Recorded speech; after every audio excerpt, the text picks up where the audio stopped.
Hello दोस्तों, मैं हूं प्रांजल। सभी का स्वागत करता हूं क्रिप्टो फाइल के बिगू फ्रेश वीडियो के अंदर। तो आते हैं सीधे टेक्निकल एनालिसिस के ऊपर। सबसे पहले बात कर लेते हैं अबाउट द बिटकॉइन।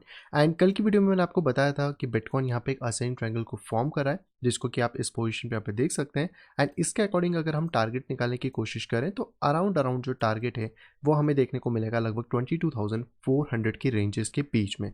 तो ये एक टारगेट था जो कि हम अभी एक्सपेक्ट करके चल रहे हैं कि बिटकॉइन यहाँ पे जो बुलिशनेस है वो इसी तरह मेंटेन करता है। हालांकि कल मार्केट ने एक बार फिर से फेक आउट दिया है, जो मैंने आपको लास्ट टाइम भी बताया था कि मार्केट इस तरीके से फेक आउट देता है। तो आपको थोड़ा सा यहाँ पे केयरफुल रहना चाहिए, क्योंकि इन फेक आउट की वजह से आप कहीं ना कहीं लूज करते हैं अपनी विनिंग पोजीशंस को। अभी के लिए जो करंट सपोर्ट की अगर हम लोग बात करते हैं बिटकॉइन में, तो ये निकल के आ जाता है 21,100 से लेकर 21,300 के बीच में, जो कि एक अच्छा सपोर्ट है जिसके ऊपर जब तक बिटकॉइन टिका हुआ है, बिटकॉइन के अंदर चांसेस है कि बिटकॉइन यहाँ पर अपर साइड की जो डायरेक्शन है उसी के अंदर फ्लोट करके हमारे टारगेट को हिट यहाँ पे कर सकता है। इसके ऊपर अगर आप बिटकॉइन में बात करें तो ये जो पूरा एरिया है, इस पूरे एरिया में कहीं ना कहीं जो गैप है वो बहुत ज़्यादा है बिटकॉइन के पास। तो एक तरीके से रूम है थोड़ा सा जहाँ पे कि बिटकॉइन इसके अंदर मोमेंटम दे सकता है। और मिड लेवल ऑफ चैनल पे आने के बाद जो भी रिएक्शन होता है, चाहे वो पॉजिटिव रिएक्शन हो या नेगेटिव रिएक्शन हो, वो हमें बिटकॉइन के अंदर देखने को मिल सकता है। हालांकि हम लोग सेल तभी करेंगे जब एटलीस्ट बिटकॉइन इस कह सकते हैं बॉक्स जो ग्रीन वाला इसको तोड़ दे, जो कि 20,600 के आसपास है। ये बॉक्स अगर टूटता है देन हमें सेल की तरफ ध्यान देना चाहिए। बट क्योंकि अभी मार्केट के ना कहीं थोड़ा ऊपर जा रहा है एंड वॉल्यूम भी डिक्लाइन हो रहा है, तो एक अच्छा खासा मोमेंटम हम लोगों को इस पॉइंट पे देखने को यहाँ पे मिल सकता है। तो यहाँ से कहीं ना कहीं हम थोड़ा वेट करते हैं और देखते हैं कि अगर मार्केट यहाँ पे स्टेबल रहता है तो आने वाले टाइम में जो हमारा टारगेट है 22,400 500 के आसपास का, वो यहाँ पे हिट भी हो सकता है। इंडिकेटर वाइज बात करें तो आर एस मैगडी के अंदर बहुत ज़्यादा चेंजेस नहीं हुए हैं, कहीं ना कहीं अभी भी ये थोड़े से मिड के आसपास है। तो यहाँ पर हमें बहुत ज़्यादा अच्छी चीज़ तो देखने को नहीं मिलेगी, लेकिन हाँ अगर प्राइस के अंदर कुछ डेवलपमेंट होता है और यहाँ पे एक प्रॉपर तरीके से वॉल्यूम आता है विथ अ कैंडल, तो यस हम लोगों को एक अच्छा मोमेंटम देखने को यहाँ पे मिल सकता है। वहीं पे बात करते हैं बिटकॉइन के सीएमई चार्ट के बारे में, तो इसमें भी कुछ खास मेजर अपडेट नहीं है। और असेंडिंग ट्रायंगल के अंदर आपको एक और पैटर्न देखने को मिल सकता है जो कि है राइजिंग चैनल का, जिसको आप यहाँ से कंपेयर कर सकते हैं। तो ये बेसिकली एक नेगेटिव पैटर्न होगा, लेकिन हमें थोड़ा सा प्राइस एक्शन चाहिए ताकि हम ये पता कर सकें कि वहाँ पे जो भी प्राइस आ रहा है वो किस तरीके से बिहेव उस पॉइंट पे वहाँ पे करने वाला है। वहीं पर हम लोग बात करते हैं बिटकॉइन की डोमिनेंस के बारे में, जो कि स्टिल डाउन है। इसको मैं आपको पहले ही बता चुका हूँ कि जब तक डोमिनेंस 41.53 को ब्रेक नहीं करती, डोमिनेंस ऊपर नहीं जा पाएगी और कहीं ना कहीं हमें डोमिनेंस नीचे आती हुई अगर मिलती है, तो यहीं पे अगर हम अल्ट कॉइन की डोमिनेंस की बात करें तो इसके अंदर परफॉर्मेंस देखने को मिलेगी। हालांकि अभी इसमें कोई खास परफॉर्मेंस नहीं है, जो भी इसको देना था ये ऑलरेडी दे चुका है। लेकिन यहाँ पर ये एक ट्रेंड लाइन के ऊपर सपोर्ट ले सकता है, तो अगर थोड़ी सी नीचे आके यहाँ से बाउंस मिलता है तो अल्ट्स के अंदर वापस एक अच्छा मोमेंटम हमें वापस से क्रिएट होता हुआ इन अ शॉर्ट टाइम फ्रेम या आने वाले टाइम के अंदर देखने को यहाँ पे मिल जाएगा। यहीं पे बात कर लेते हैं इथेरियम के बारे में। तो इथेरियम फाइनली अपने लेवल्स को ब्रीच कर चुका है। कल मैंने आप लोगों को ये वाला शायद लेवल बताया था जिसको मार्केट ने ब्रीच करा है, रिट्रेसमेंट लिया है और इसके ऊपर मार्केट ने एक अच्छी खासी स्टार्टअप यहाँ पे लेने की कोशिश करी है। तो जैसे कि बिटकॉइन के एरिया के अंदर भी एक खाली कह सकते हैं एरिया था, वैसे यहाँ पर भी है, जो कि आप इस पूरे एरिया में देख सकते हैं। इसके अकॉर्डिंग तो इथेरियम को वापस लगभग 1800 के आसपास आना चाहिए। और अगर हम लोग कॉल स्पोर्ट के डेटा को भी देखें तो वो भी अराउंड अराउंड $2,000 के आसपास हमें इस पॉइंट पे यहाँ पे देखने को मिल जाता है। तो फिलहाल में ये जो करंट अभी सपोर्ट है इथेरियम का, इसने अच्छा खासा बाउंस दिया है, जिस पे अगर आपने कल का दिन ट्रेड लिया होगा तो वेल एंड गुड, जिसमें स्टॉप आप 1600 के नीचे रख के चल सकते थे। एंड यहाँ से मार्केट थोड़ा सा एक अच्छा खासा बाउंस ले रहा है, बट यहाँ पे कैंडल्स थोड़ी सी छोटी फॉर्म हुई है, तो इनका हमें डेफिनेटली डर है। तो अगर ये वापस रिट्रेसमेंट करती है 1670 के आसपास, तो स्टॉप हम 1600 के नीचे ही देख के चलेंगे, ताकि अभी के शॉर्ट टर्म के हिसाब से मार्केट थोड़ा सा बुलिश लग रहा है, तो हम ऊपर की तरफ ही फोकस करने वाले हैं। एंड इसके अकॉर्डिंग बात करें तो वॉल्यूम यहाँ भी कम हो रहा है, यानी कि बड़ा मोमेंटम आ सकता है। बट इसमें एक चीज़ का और ध्यान रखना होगा, वो है इसकी मेजर ट्रेंड लाइन। इस ट्रेंड लाइन के ऊपर ही मार्केट बाउंस करे, इस ट्रेंड लाइन के नीचे आता है तो मार्केट हेल्दी नहीं होगा। इस ट्रेंड लाइन या फिर इस सपोर्ट के नीचे भी आप यहाँ पे कह सकते हैं, क्योंकि इसके नीचे फिर मार्केट कहीं ना कहीं शॉर्ट टर्म के लिए बेरिश हो जाएगा और इसको एज अ राइजिंग चैनल या फिर यहाँ पे राइजिंग वेज की तरह ट्रीट यहाँ पे कर सकता है। तो इंपॉर्टेंट ये चीज़ रहने वाली है कि आप इस चीज़ को ध्यान से रखें कि मार्केट 1650 के ऊपर ही यहाँ पे अपना सपोर्ट क्रिएट करें अगर दोबारा उसको बाउंस लेना है।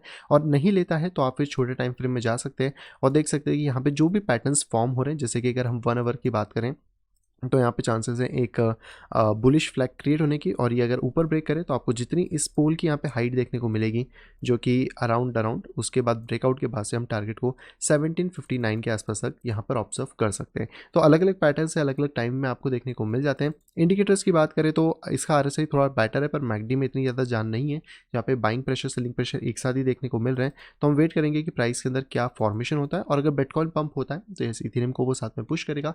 इथेरियम होगा तो वो बिटकॉइन को यहाँ पे साथ में पुश करने वाला है।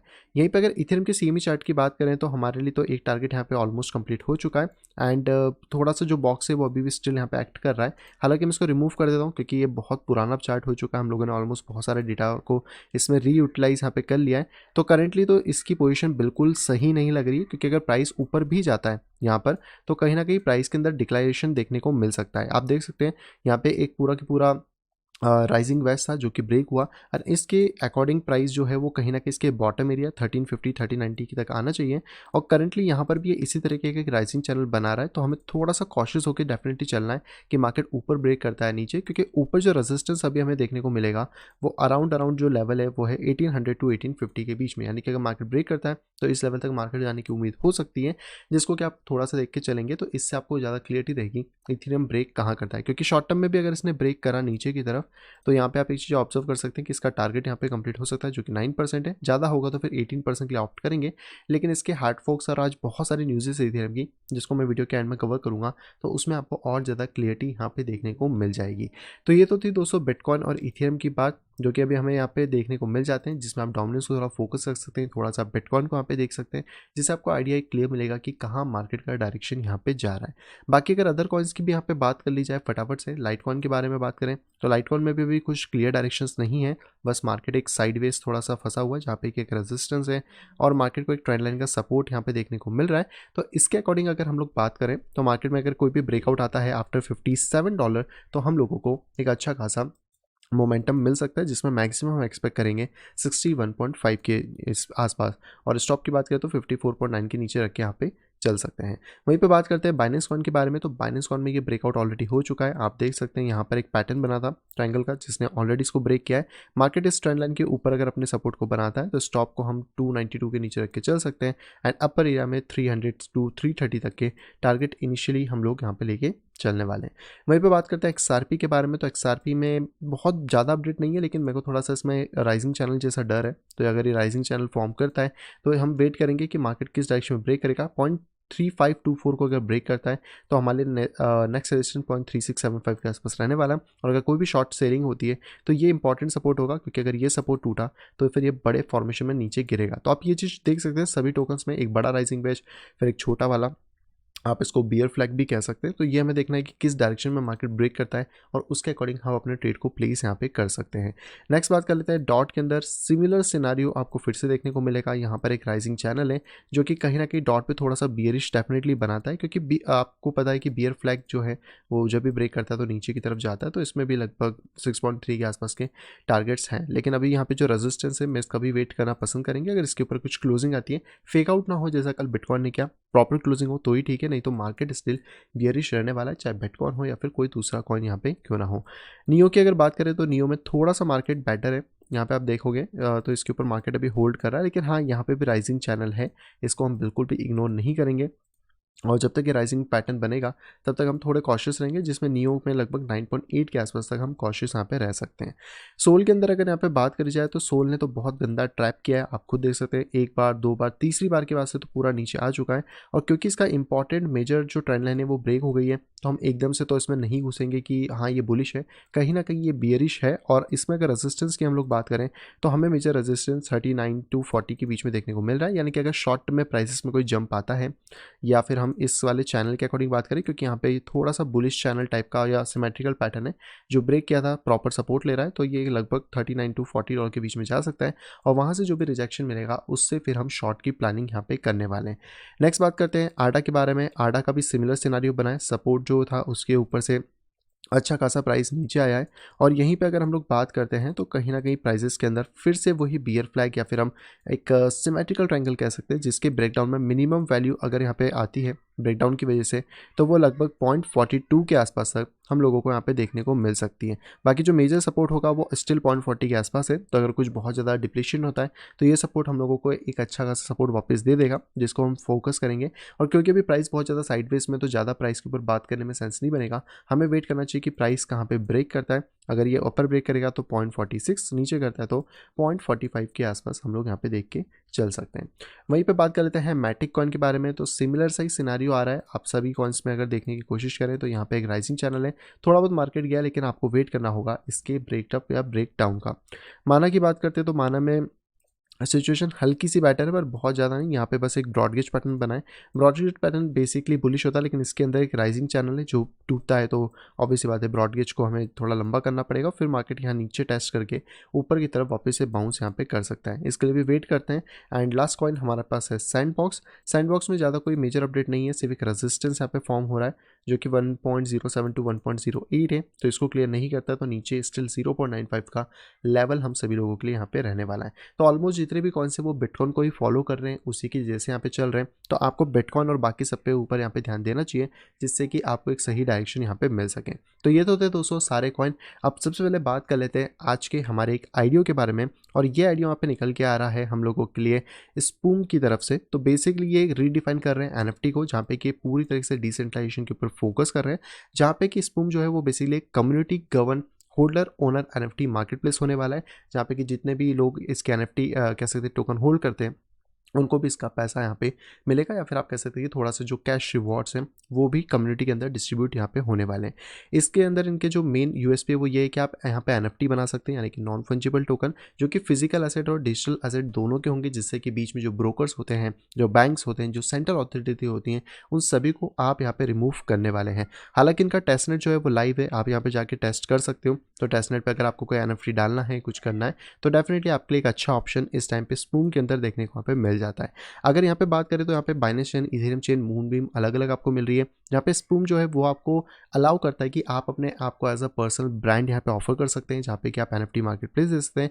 डिजिटल, फिजिकल और इंटेलेक्चुअल प्रॉपर्टीज आप यहाँ पे बना सकते हैं, जिसमें कि पैटेंट्स हैं, लग्जरी गुड्स हो सकते हैं, बहुत सारी चीज़ें जो कि आपको इस पॉइंट पे देखने को मिलती है। स्पूम के अंदर अगर बात करी जाए तो यहाँ पर आप अपने जो भी ब्रांड्स है, क्योंकि आगे चल के जो चीज़ें होंगी, जितनी भी बड़ी कंपनीज है वो सब एनएफटी के फॉर्म में, मेटावर्स के फॉर्म में जाने वाली हैं, तो कहीं ना कहीं वो अपना एक डिस्ट्रीब्यूशन चैनल यहाँ से बिल्ड कर सकती हैं, जिसके थ्रू जो ब्रांड इन्फ्लुएंसर है उनसे वो कांटेक्ट कर सकती है, अपने इकोसिस्टम को ग्रो कर सकती है, और एंड टू एंड कस्टमर को यहाँ पर अपने प्रोडक्ट्स के बारे में चीज़ें यहाँ पे बता सकती हैं। हालांकि बहुत सारे लॉन्च पैड पे आ रहा है, पर एनीपैड पे हमें यहाँ पे ऑलमोस्ट देखने को वहाँ पे मिल जाता है, और एनीपैड पे इसकी जो पब्लिक सेल है वो ऑलरेडी स्टार्ट हो गई। तो अगर आपको एनीपैड के बारे में नहीं पता है तो ये first multi chain IDO platform है जो कि आपको एमएम टैक्स की फैसिलिटीज़ यहाँ पे प्रोवाइड कराता है। तो यहाँ पर आपको स्पूम देखने को मिलता है, ऑलरेडी इसकी वाइट लिस्टिंग स्टार्ट हो चुकी है, आप ज्वाइन कर सकते हैं, जहाँ पे किसके कोर्स है, पब्लिक कोर्स ऑलरेडी 23 तारीख से यहाँ पे स्टार्ट हो चुके हैं। और एनीपैड की अगर हम लोग बात करते हैं तो यहाँ पे Ethereum, Solana, Polygon, Polkadot, Binance chain, Celo जैसी ब्लॉकचेन्स के आइडियोज यहाँ पे होते हैं। अब यहीं पे अगर हम लोग बात करें तो ये बेसिक जो स्पूम है वो आपको मिलेगा पब्लिक पूल में, और जब आप वेबसाइट खोलेंगे तो आपको प्राइवेट पूल मिलेगा। प्राइवेट पब्लिक पूल में आप जा सकते हो और यहाँ पर आप डायरेक्टली क्लिक कर सकते हैं व्यू पूल पे, जिससे कि आपको इसकी पूरी इन्फॉर्मेशन यहाँ पे देखने को मिल जाती है। आप इसकी वेबसाइट पे जा सकते हैं, एक्सप्लोर को चेक कर सकते हैं, ज्वाइन कर सकते हैं पूल को। एंड इसका जो हार्ड कैप है वो यहाँ पे 50,000 BUSD का होने वाला है। तो यस, आपको बाइनेंस की जो चेन है उसको यूज़ करना होगा, जहाँ पे कि आप अपना मेटामास्क यूज़ कर सकते हैं, बाइनेंस चेन को यूज़ कर सकते हैं, और डायरेक्टली इसके अंदर टोकन्स को यहाँ पे खरीद सकते हैं। एंड पब्लिक के अंदर जो वेस्टिंग है वो भी आपको यहाँ पे देखने को मिल जाएगी। तो सारी जो डिटेल्स है वो आपको ऑलमोस्ट यहाँ पे देखने को मिलती है। तो ये इनका बेसिकली एनएफटी मार्केट प्लेस है, और इतना ही नहीं, इन्होंने यहाँ पे म्यूजिक का मार्केट प्लेस भी दिया है, और उन्होंने ये बताया कि टोकनाइजेशन और ट्रेड कैसे होने वाला है। तो सबसे बड़ा इनका फोकस है रियल एस्टेट के ऊपर, जहाँ पे कि रियल एस्टेट की जो फिजिकल लैंड है उसको एनएफटीज में कन्वर्ट करेंगे, उसकी आप कह सकते हैं लिक्विडिटी को यहाँ पे बढ़ाने की कोशिश करेंगे। आर्ट होगा विदाउट ब्रोकर, यानी कि अगर आप एक आर्टिस्ट हैं या फिर आपके कुछ ऐसे डिजिटल पेटेंट्स हैं लाइक म्यूजिक, वीडियोस, एनीथिंग, आप उसको यहाँ पे डाल सकते हैं, और यहाँ पर आपको कि भी ना किसी ब्रोकर के डायरेक्टली आप इसको सेल आउट कर पाएंगे। डिजिटल लाइसेंस कर सकते हैं, यानी कि अगर आपने कोई म्यूज़िक बनाया, आप उसको लाइसेंस करना चाहते हैं, रॉयल्टी लेना चाहते हैं, तो वो चीज़ भी आपको यहाँ पे देखने को मिल जाएगी, और ये सारा काम ब्लॉकचेन के थ्रू होने वाला है। तो एक अच्छी बात है कि आपको ट्रांसपेरेंसी यहाँ पे मिलने वाली है। प्लस यहाँ पे उन्होंने भी बताया कि ये यहाँ पे 2.5% चार्जेस लेंगे, जो कि 1/10 है ओपन सी के कंपेरिजन में। और इनका जो रफली एस्टिमेटेड है कि अगर 7.6 मिलियन का वॉल्यूम यहाँ पे जनरेट होता है, तो इसमें से $1,90,000 का जो वर्थ का अमाउंट है वो यहाँ पे डिस्ट्रीब्यूट किया जाएगा पर डे स्पूम टोकन होल्डर्स के अंदर, जहाँ पे कि 35% एज्यूम कर रहे हैं कि जो टोकन है वो स्टेक पे होंगे, और कुछ जो रिवॉर्ड्स है उसमें 0.0054 पर डे वहाँ पे डिस्ट्रीब्यूट किया जाएगा। बाकी अब इस टोकन की सप्लाई 100 मिलियन है, इसके आप डायरेक्टली आके चेक कर सकते हैं कौन सी सप्लाई कहाँ पे यूज़ हो रही है। रोड मैप ऑलरेडी इन्होंने दे दिया, यहाँ पे कि टेस्टनेट के अंदर सारी चीज़ें चल रही हैं, जो Q4 22 के अंदर यहाँ पे बेसिकली कह सकते हैं कि यहाँ पे चलने वाला है, और Q23 के अंदर इनका मेन नेट यहाँ पे आ जाएगा, जिसमें डाउ गवर्नेंस और टेस्टनेट जो है एनएफटी टिकट्स का वो भी हमें देखने को मिलेगा। बाकी यहाँ पे इनका टेस्टनेट है, इनका म्यूजिक स्टूडियो है, ये सारी चीज़ें प्लस इनके पार्टनर्स हैं, और सबसे इंपॉर्टेंट तो यही है कि इनका जो आईडीओ है वो बेसिकली यहाँ पे हो रहा है एनीपेड के ऊपर, जिसमें कि आप बीएससी चेन के थ्रू यहाँ पे पार्टिसिपेशन कर सकते हैं और डायरेक्टली यहाँ पे जो पूल्स कोटेशन है वो भी आपको यहाँ पे देखने को मिल जाते हैं। तो एक नया प्रोजेक्ट निकल के आता है जिसका आईडीओ है, जिसके बारे में आप रिसर्च कर सकते हैं और अगर आपको सही लगता है तो आप यहाँ पे एनीपेड पे जाके इसके आईडीओ में पार्टिसिपेशन भी यहाँ पे कर सकते हैं। चलिए दोस्तों, अब आते हैं अपनी न्यूज़ के ऊपर। सबसे पहले यहाँ पे न्यूज़ आ रही है इथेरियम की तरफ से। आज इथेरियम की भर भर के न्यूज़ेस हैं। तो इथेरियम की जो वेल्स है बेसिकली वो एक्सचेंज के ऊपर अपने इथेरियम को मूव कर रही है। तो ऐसा माना जा रहा है कि इथेरियम के अंदर एक मेजर डंप हमें देखने को मिल सकता है मर्ज से पहले या मर्ज के आसपास में या मर्ज के बाद में, क्योंकि कहीं ना कहीं अगर आप इस इमेज को देखें तो यहाँ पर इनका जो ग्राफ है वो बहुत तेज़ी से बढ़ा है एक्सचेंज के ऊपर डिपॉजिट करने का। अब हो सकता है कि अभी किसी को क्लियरिटी नहीं है और एक्सचेंज क्योंकि जो सॉफ्टवेयर अपडेट्स है वो प्रॉपर्ली पुश कर देते हैं, तो हो सकता है इसलिए भी आ रहा हो। लेकिन अभी हम लोग नहीं बोल सकते कि जितना इथेरियम आया है क्या ये सेल होने के लिए आया है या फिर जस्ट एक माइनिंग प्रोसेस को या फिर आप कह सकते हैं मर्ज प्रोसेस में जो डिफिकल्टी ना हो उसके लिए आया। बट क्योंकि बड़ी वेल्स ने किया है तो कहीं ना कहीं एंटिसिपेशन यही लगाया जा रहा है कि यहाँ पे एक डंप की संभावना भी हो सकती है। अगली दोस्तों खबर आ रही है वितालिक बुतेरिन की तरफ से, जो कि इथेरियम के यहाँ पे कह सकते हैं फाउंडर हैं। तो यहाँ पर इनका कहना है कि अभी भी जो क्रिप्टो करेंसी है वो पेमेंट वाइज यहाँ पे बहुत ज़्यादा सुपीरियर है, उसको बहुत ज़्यादा अनरेटेड लिया जा रहा है। हालांकि उन्होंने ट्वीट करके ये बताया कि जो क्रिप्टो करेंसी है वो सुपीरियर है, आप फिएट को समझते हो कि आराम से यूज़ कर पाएंगे, लेकिन क्रिप्टो करेंसी बहुत ज़्यादा ईजी है उसको यूज़ कर पाना, जहाँ पे उसको कोई सेंसर नहीं कर सकता। आप इंटरनेशनल बिजनेस के अंदर, चैरिटी के अंदर और बहुत सारी जगह पे इसको यहाँ पे यूटिलाइज़ कर सकते हैं, जो कि एक बहुत अच्छी बात है। और अगर इसका पोटेंशियल हर किसी को समझ आने लगेगा तो कहीं ना कहीं बहुत कम चार्जेस के अंदर हम इंटरनेशनल लेवल के ऊपर क्रिप्टो करेंसी का इस्तेमाल यहाँ पे बहुत ईजी तरीके से कर पाएंगे, चाहे टूरिज्म हो, बिजनेस हो, बहुत सारे सेक्टर। और ऑब्वियसली अपने पास में भी बहुत सारी चीज़ें ऐसी देखी हुई हैं। अगली दोस्तों पे खबर आ रही है इथेरियम के मर्ज को लेकर। तो फाइनली इथेरियम की जो मर्ज की डेट्स है वो हमारे सामने आ गई हैं और ये हो सकता है सितंबर 10 से सितंबर 20 के अंदर, जहाँ पे कि इसका जो मर्ज है वो कह सकते हैं टर्मिनल टोटल डिफिकल्टी पे होगा। इसके ऊपर बाइनेंस ने भी एक अपडेट दी है जहाँ पे कि इन्होंने नोटिस दिया है इथेरियम के मर्ज को लेकर, जहाँ पे कि एग्जीक्यूशन जो लेयर इनका पेरिस जिसे यहाँ पे नाम दिया गया है वो बेसिकली 10 से 20 सितंबर के बीच में यहाँ पे हो सकता है। तो उस टाइम पे ये बेसिकली अपने विड्रॉल्स और डिपॉजिट बंद कर देंगे, तो इथेरियम उस 10 दिन के बीच में ट्रेड यहाँ पे नहीं हो पाएगा। और इसके अंदर एक कह सकते हैं बैलेट्रिक्स कंसेशन लेयर है जिसको कि अपग्रेड किया जा रहा है, जो कि इंपॉर्टेंट लेयर है, क्योंकि अगर ये लेयर अपग्रेड हो जाती है तो ये पूरा तरीके से सेट कर देगी प्रूफ ऑफ वर्क से प्रूफ ऑफ स्टेक के अंदर, जहाँ पे कि आपको इथेरियम के अंदर और ज़्यादा चेंजेस जो फटाफट है वो देखने को यहाँ पे मिल जाएंगे। क्योंकि आई थिंक इन्होंने सितंबर या अगस्त सितंबर के आसपास का टाइम फाइनल किया था, जहाँ पे कि ये लोग डेट मर्ज पूरी तरीके से करने वाले थे। और इसमें बेसिकली दो सिनारियो हो सकते हैं कि हो सकता है यहाँ पे आपको एक नया टोकन देखने को मिल जाए, अगर ऐसा होता है तो बाइनेंस दे देगा। दूसरा सिनेरियो कि नहीं भी मिले और आपको वही इथेरियम पे जाना पड़े। हालांकि हमने ये चीज़ ऑब्वियसली देखी है कि जो मर्ज हैं वो अभी तक इथेरियम में बहुत स्मूथली हुए हैं, उनमें इतना कोई खास इशू यहाँ पे आया नहीं है। और जो भी इमर्ज होते हैं उसके बाद हमें पता है कि इथेरियम जस्ट एक सॉफ्टवेयर अपग्रेड यहाँ पे कर रहा है, इथेरियम कोई भी यहाँ पे एक नया टोकन जनरेट नहीं कर रहा है। तो देखते हैं कि कौन सा सिनेरियो फिर भी प्ले आउट होता है। ज़्यादा जो क्लियरिटी है वो हम लोगों को इथेरियम की टीम की तरफ से इन फ्यूचर देखने को यहाँ पे मिल जाएगी। आज की दोस्तों अगली खबर आ रही है सैमसंग की तरफ से। सैमसंग बेसिकली 2023 के अंदर साउथ कोरिया के अंदर अपना खुद का क्रिप्टो एक्सचेंज खोलने वाला है। कहाँ तो क्रिप्टो को गालियाँ दी जाती थी और आज खुद क्रिप्टो एक्सचेंजेस यहाँ पे खोलने में लगे हैं। और ये चीज़ें हैं जो कि है, पर सैमसंग कहीं ना कहीं थोड़ा सा अर्ली रहा है। पहले भी कॉइनिक्स करके जो सिक्योरिटी फीचर है वो लाए थे, क्रिप्टो करेंसी वॉलेट अपने मोबाइल के अंदर लाए थे, बहुत सारी चीज़ें थी जो हमने पास्ट के ईयर्स में यहाँ पे देखी हुई है। और अब अपना खुद का crypto currency exchange south Korea में ये यहाँ पे लाने वाले हैं। और अकेले सिर्फ सैमसंग नहीं है, इनके अलावा मिराज असेट सिक्योरिटी और ऐसे 5 डोमेस्टिक कंपनी हैं जो कि प्लान कर रही हैं कि हाँ, हम लोगों को अपना एक यहाँ पर प्लेटफॉर्म भी लाना चाहिए। अब देखो जहाँ पैसा है वहाँ बड़ी कंपनियाँ तो कूद के आने ही वाली हैं। आज की दोस्तों आखिरी खबर फिर से आ रही है इथेरियम की तरफ से, लेकिन अगर आप डेवलपर हैं तो ये खबर आपके लिए सबसे ज़्यादा इंपॉर्टेंट है, क्योंकि आप यहाँ पे $1 मिलियन तक का रिवॉर्ड यहाँ पे जीत सकते हैं। तो इथेरियम में आपको पता है कि अभी बग्स चल रहे हैं। कल ही मैंने न्यूज़ कवर करी थी कि इथेरियम के अंदर किस तरह आपको बग देखने को मिला था और उसको फिर रिमूव यहाँ पे किया जा रहा था। तो इथेरियम की जो प्रूफ ऑफ वर्क से प्रूफ ऑफ स्टेक की जर्नी है उसमें ज़्यादा कोई इशूज़ ना हो, तो यहाँ पर एक कह सकते हैं कि बग बाउंटी दी गई है, जहाँ पे कि आपको अलग अलग रिवॉर्ड्स मिलेंगे। 2,50,000 से ये स्टार्ट होता है, जो कि 1 मिलियन तक जाता है। जहाँ पे कि अगर आपको लगता है कि इतने में कोई बग है, आप फाइंड कर सकते हो, डेवलपर्स को दे सकते हो, तो ये बाउंटी आपका इंतजार यहाँ पे कर रही है। आई होप दोस्तों वीडियो सभी को यहाँ पे पसंद आई होगी। दोस्तों अगर वीडियो को पसंद तो प्लीज़ वीडियो को लाइक करेगा। अगर अभी तक आपने चैनल अपने फैमिली या फ्रेंड के साथ शेयर नहीं करा है तो तुरंत जाएं, शेयर करें, ताकि वो लोग भी क्रिप्टो मार्केट से अपडेटेड रह सकें। और अगर आप आए फर्स्ट टाइम इस चैनल के ऊपर तो तुरंत जाइए, देरी किस बात की, चैनल को करिए सब्सक्राइब, साइड में देखिए नोटिफिकेशन बेल को दबा के क्लिक करें ऑल के ऊपर। हमें पहुंचना है 50,000 सब्सक्राइबर्स मेंबर्स के ऊपर इस साल के एंड तक। तो तुरंत सब्सक्राइब करें, दोस्तों से कराएं, ताकि वो लोग भी यहाँ पे सभी चीज़ों से अपडेटेड यहाँ पर रह सकें। तो मैं मिलता हूँ आपसे कुछ इंटरेस्टिंग वीडियो के साथ, तब तक have a great day and bye bye.